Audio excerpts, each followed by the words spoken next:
नमस्कार दोस्तों, सम्राट news network में आपका स्वागत है। ताज़ा खबरों और बड़ी अपडेट्स के लिए जुड़े रहिए हमारे साथ। अगर आपने अभी तक हमारे चैनल को सब्सक्राइब नहीं किया है तो तुरंत कर लीजिए और बेल आइकॉन दबाना बिल्कुल मत भूलिए, ताकि आपको हर बड़ी खबर की सूचना सबसे पहले मिले।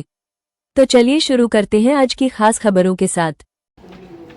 आज छत्रपती संभाजीनगर महानगरपालिकेच्या अनुषंगाने जगामध्ये एक खूप मोठी गोष्ट घडली आहे, ती म्हणजे सर्वसामान्य माणसांनी निर्णय घेतलाय की आता आपण सत्तेत जायचं। चळवळीतल्या लोकांनी निर्णय घेतलाय की आपण सत्तेत जायचं, विचारधारेच्या लोकांनी निर्णय घेतलाय की सत्तेत जायचं। आणि सर्व जाती धर्मांची विचारधारा ही भवतु सब्ब मंगलम असल्यामुळे, सर्वे आपली सुखीनं संतू असल्यामुळे, करता करविता परमेश्वरावर विश्वास असल्यामुळे, अल्हम्दुलिल्लाह फॉर एव्हरीथिंग असं असल्यामुळे एक संघ पद्धतीने काम करण्याच्या संदर्भातला निर्णय झाला आहे। आता महानगरपालिकेचा पहिला प्रयोग हा आता आपण सुरू करतोय।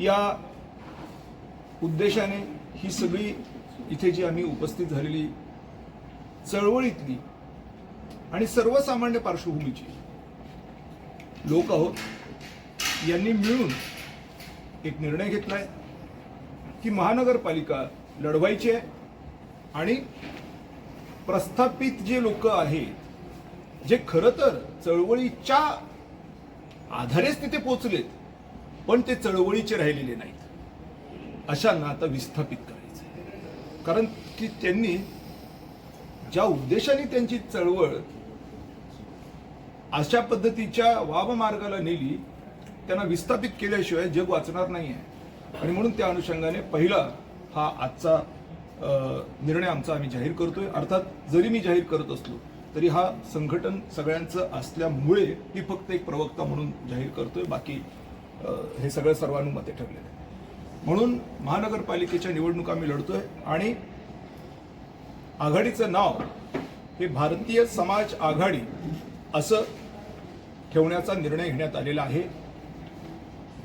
निशाणी आम्ही लवकरच करतोय, निर्णय करतोय। मोठ्या प्रमाणात लोकांनी रिक्षा या निशाणीला पसंती दिलेली आहे। दरम्यानच्या काळात आणखीन त्याच्यामध्ये विचारविमर्श होणार आहे। याच्यामध्ये नोंदणीकृत पक्ष जे राज्य निवडणूक आयोगाकडे नोंदणीकृत आहेत असे पक्ष म्हणजे PPID, BRSP, RJVA, WPI आणि SD ह्याचे SP समाजवादी पक्ष, त्याचबरोबर जे नोंदणीकृत नाही आहेत पण प्रचंड मोठ्या संघटना आहेत, ज्याच्यामध्ये SDPI आहे, RPM आहे, ASP आहे, AIPS आहे, SP आहे, अशा पद्धतीच्या सामाजिक संघटना याच्यामध्ये आहेत। त्याचबरोबर मी पुन्हा एकदा तुम्हाला अवगत करून देऊ इच्छितो की वैचारिक बांधिलकीतून येणाऱ्या चळवळीच्या लोकांचा हा एक प्रयोग आहे। हा प्रयोग प्रस्थापितांचा नाही आणि म्हणून चळवळीतली माणसं पुढे सरकणार आणि चळवळीचा उद्देश, वैचारिक भूमिका सिद्ध व्हावी या अनुषंगाने निश्चित स्वरूपाने ही माणसं काम करणार आहेत। याच्यामध्ये पीपल्स पार्टी ऑफ इंडिया, ज्याला आपण शॉर्ट फॉर्म मगाशी आपण घेतले होते, त्याच्यामध्ये ॲडव्होकेट विजय वानखेडेजी आहेत। बहुजन रिपब्लिक सोशलिस्ट पार्टीमध्ये माननीय अरविंद कांबळे साहेब आहेत। मी स्वतः रायबान जाधव विकास आघाडीचं प्रतिनिधित्व करतोय। वेलफेअर पार्टी ऑफ इंडिया, ज्याच्यामध्ये माननीय श्री सोहेल अन्सारीजी आहेत। त्याचबरोबर socialist democratic party of India, ज्याच्यामध्ये आदरणीय कलीम साहेब आहेत। समाजवादी पक्ष देखील त्यांच्यासोबत काम करण्याच्या संबंधातली भूमिका घेताना आम्हाला दिसतोय आणि त्याचा आम्हाला आनंद आहे। याच्यामध्ये अयूब पटेलजी आहेत। रिपब्लिकन पार्टी ऑफ महाराष्ट्र, आदरणीय राजूभाऊ साबळेजी आहेत। आझाद समाज पार्टीचे माननीय किशोर म्हस्के साहेब आहेत। सामाजिक संघटना म्हटलात तर त्याच्यामध्ये आदरणीय आपले सर्वांचे चाहते, माझे परम स्नेही अर्थात दीपक भाऊ केदारजी आहेत। अमजद हुसेन साहेब आहेत, आणि इथे आमच्या सर्वांच्या या निर्णयाला चर्चात्मक स्वरूपातून एक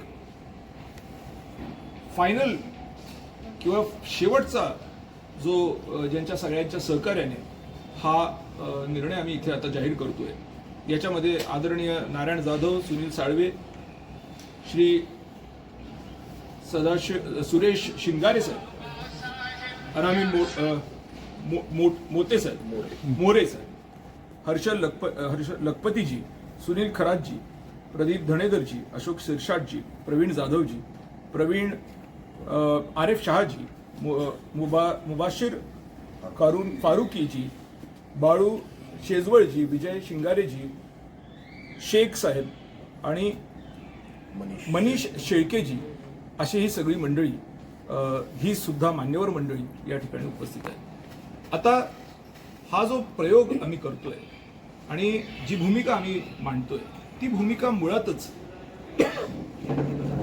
अशा स्वरूपाची आहे की जिथे सर्वसामान्य चळवळीतले बौद्धिक विचारांनी प्रभावित असलेले लोक अनेक वर्षापासून कष्ट करतायत, त्यांच्यावरती एक धनदांडगी आहे, वेगळ्या विचाराचे आणि या देशाला नष्ट करू पाहणारे जे लोक आहेत, यांची सगळ्यांची मिळून जी एक कुठलाही पक्ष तुम्ही जर घेतलात, म्हणजे अगदी आपण बघतोय की या परवाच्या अगदी उद्धव ठाकरेंच्या प्रवेशाच्या संदर्भातली माझी असलेली चर्चा असू दे किंवा श्री आपले मामू रशीद मामू यांच्या संदर्भातली चर्चा असू दे, साधारणतः असं लक्षात येतंय की धनाढ्य आणि काही प्रभावाखाली काम करणारे किंवा प्रभावाला कार्यान्वित करण्याच्या संबंधातले काम करणारे एक मंडळ काम करताना दिसतंय इथे, जे सगळ्या पक्षामध्ये आहे.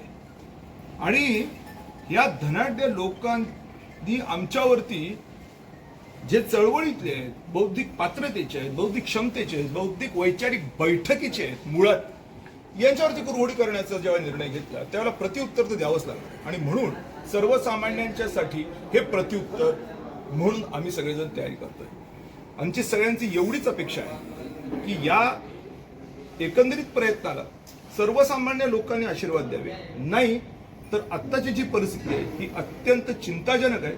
या देशावरती कर्ज आहे, राज्यावरती कर्ज आहे, महानगरपालिकेवरती कर्ज आहे, प्रत्येक माणसावरती कर्ज आहे.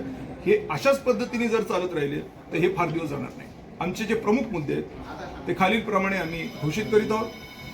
पहिला मुद्दा आपल्याला सांगितल्याप्रमाणे भारतीय समाज आघाडी असं या आघाडीचं नाव आहे, ज्याच्यामध्ये आपण ही सगळी माहिती मगाशी आपल्यासमोर मांडलेली आहे. पहिला मुद्दा जो आहे त्याच्यामध्ये तोडलेल्या सर्व मालमत्ता मध्यंतरीच्या काळामध्ये मोठ्या प्रमाणामध्ये छत्रपती संभाजीनगरमध्ये खासगी मालमत्ता महानगरपालिकेने तोडल्या. बरं, इतरही काही मालमत्ता तोडल्या, नाव घेतलं डीपी प्लॅन किंवा रोड वाईटनिंग.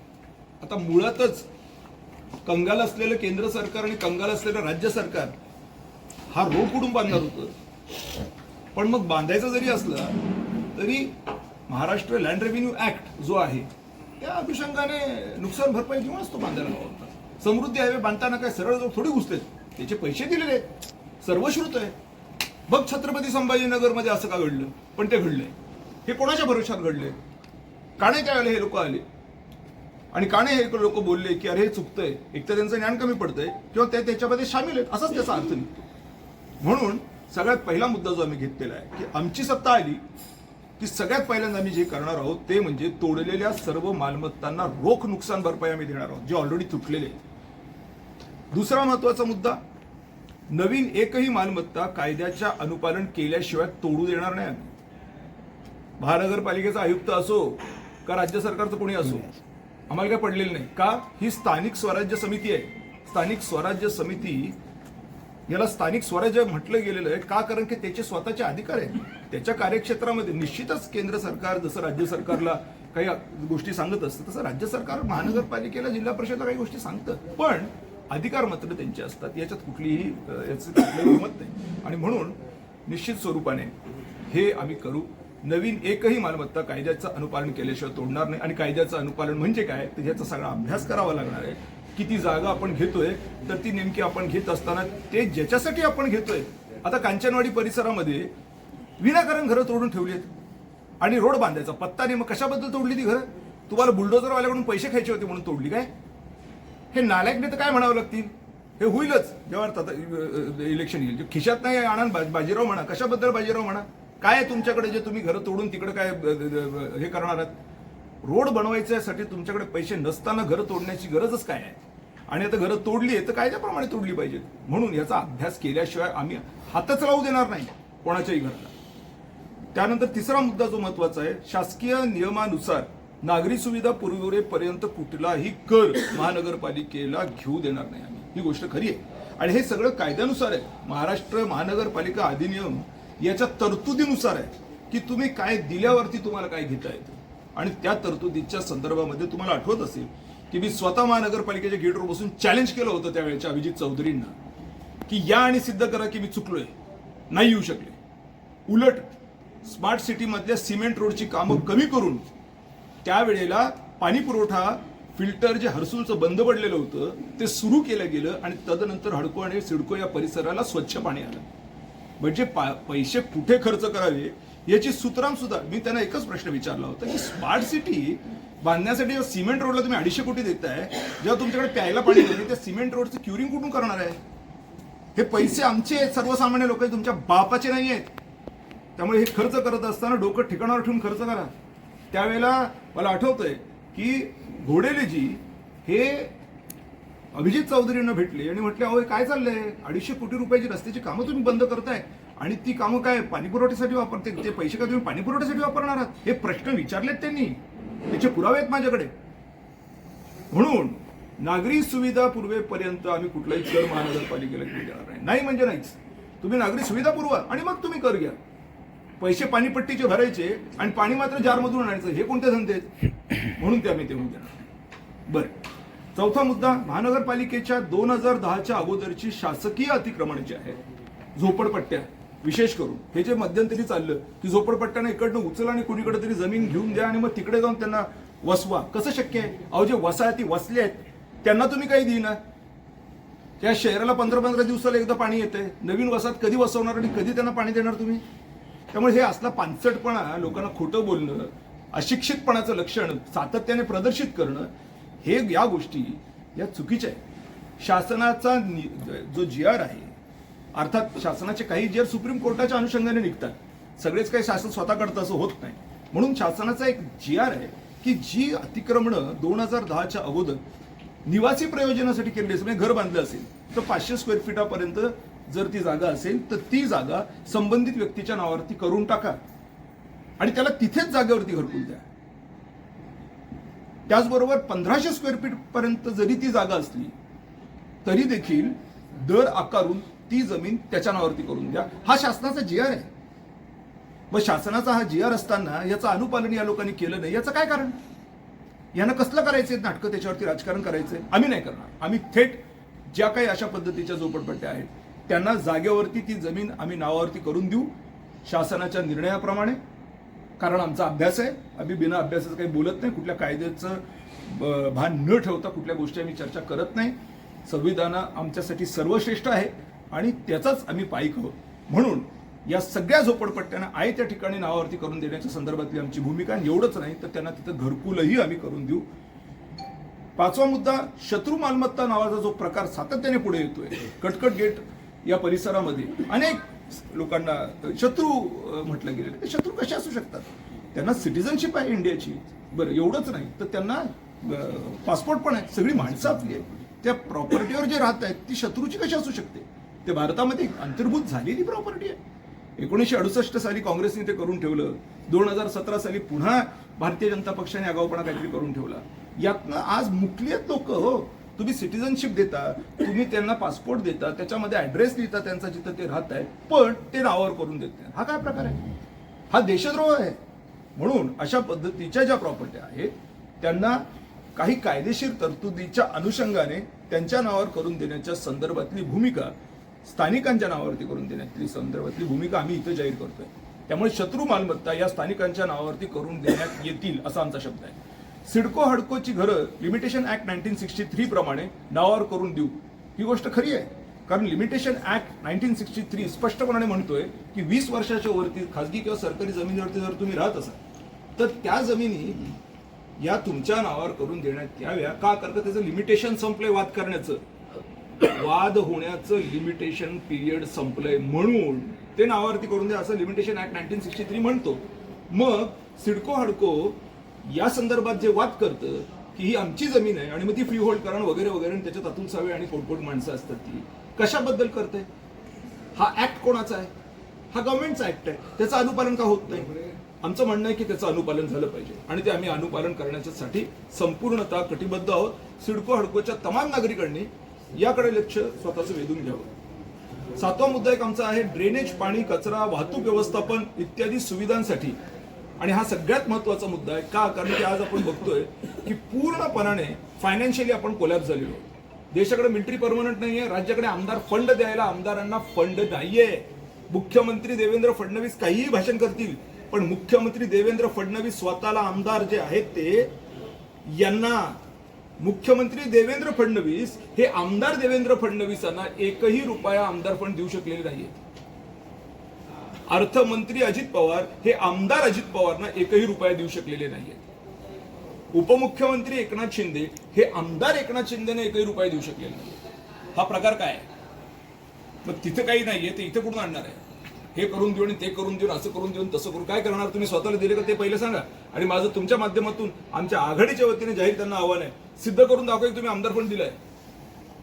तर ड्रेनेज, पाणी, कचरा, वाहतूक व्यवस्थापन इत्यादी सुविधांसाठी महानगरपालिकेच्या मोकळ्या जमिनी ज्या आहेत त्या जमिनींना सुप्रीम कोर्टात सरकारने जे शपथपत्र दिले, कारण सुप्रीम कोर्टाने सरकारला शपथपत्र देण्याच्या संबंधीचे आदेश दिले होते केरकर मेमोरियल ट्रस्ट नावाच्या केसमध्ये, त्या अनुषंगाने खरं तर माझं हायकोर्टामध्ये ऑलरेडी पिटिशन सुरू आहे. तुम्हाला सगळ्यांना माहिती आहे. तो शाहरुख खानचा बंगला असू देत किंवा नरिमन पॉईंटच्या काही प्रॉपर्टीज आहेत, काही कॉर्पोरेटच्या प्रॉपर्टीज आहेत. तर अशाच पद्धतीच्या छत्रपती संभाजीनगरमध्ये सुद्धा मोकळ्या जागा आहेत ज्या अजून मोकळ्या आहेत. माझं म्हणणं आहे की या बाबतीमध्ये या सगळ्या प्रॉपर्टीज सरकारने जे शपथपत्र दिलेलं आहे सुप्रीम कोर्टामध्ये त्या अनुषंगाने आम्ही सगळेजण आमची महापालिका लागल्यानंतर भाड्याने देणार आणि ते भाडं जे येईल त्याच्यातनं आम्ही महानगरपालिकेच्या सर्व सुविधा उपलब्ध करून देणार. कारण आम्हाला ही नीट माहिती आहे की कोणालाही काहीही नाही. कंत्राटदार जीव देत आहेत, त्यांना आत्महत्या करण्याची वेळ आलेली आहे कारण का त्यांच्याकडे पैसे नाहीयेत. अगदी जलजीवन मिशन पासून PWD पासून कुठल्याच डिपार्टमेंटमध्ये एकही रुपया एकही कंत्राटदाराला मिळालेला नाही. म्हणून अशा या सगळ्या पार्श्वभूमीवरती महानगरपालिका चालवायची तर कशी चालवायची, त्या आर्थिक स्त्रोत काय आहे, तर हे आर्थिक स्त्रोत आम्ही निर्णय घेतलाय की अशा पद्धतीने आम्ही करणार आहोत. म्हणून सर्व समाजाच्या भारतीय समाजाचं प्रतिनिधित्व, सर्वसामान्यांचं प्रतिनिधित्व आणि सगळ्यात महत्वाचं म्हणजे आज हे जे सगळं बलाढ्य चाललंय सगळं, तुझ्याकडे पैसे किती आहेत मग तू निवडणुकीला उभे राहा. अरे पैसे किती आहेत उभे राहा. मग पैसे किती आहेत उभे राहा तर मग ते काढा कुठून? म्हणजे काढणं आणि घालणं एवढंच तुमची संस्कृती आहे. याच्यासाठी राष्ट्र निर्मिती झालेली नाही आहे. राष्ट्र निर्मिती उत्कर्षासाठी झालेली आहे. म्हणून यांना आम्हाला कुठल्याही परिस्थितीत खाली बसवलं पाहिजे, नाही तर हे राष्ट्राला खाली बसवतील. धन्यवाद.